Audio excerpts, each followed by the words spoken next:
Gusto mo bang turuan kita kung paano mag-trade ng short term sa Philippine stock market? Umattend ka po ng aking libreng online training na magaganap ngayong August 14, 2024. Ilalagay ko yung link dito at sa comment section. Yung aking short term trading ay simple lang. Simple indicators lang po yung ginagamit ko. Kayo is gusto kong malaman mo na hindi naman kailangan super technical ang alam mo sa stock market.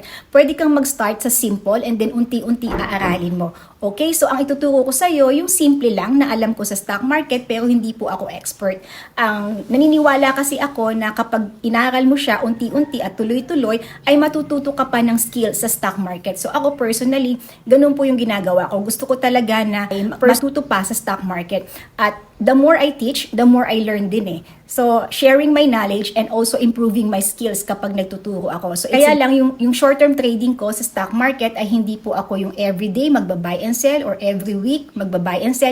Hindi po ganoon yung aking trading strategy sa stock market. Hindi ako high risk. So, ang gusto ko lang ipaalam is pwede ka talagang mag-trade ng hindi high risk sa stock market. Depende kasi sa risk tolerance mo yan eh. Depende sa capability to invest mo at depende sa schedule mo. Yun yung i-consider mo kung ano yung trading strategy na i-implement mo kasi ang importante dyan, meron kang peace of mind kahit nagte-trade ka sa stock market. So kung gusto mo ng simple approach ng trading sa stock market, ituruan kita ngayong August 14, 2024. Mag-register ka na, lalagay ko link dito at sa comment section.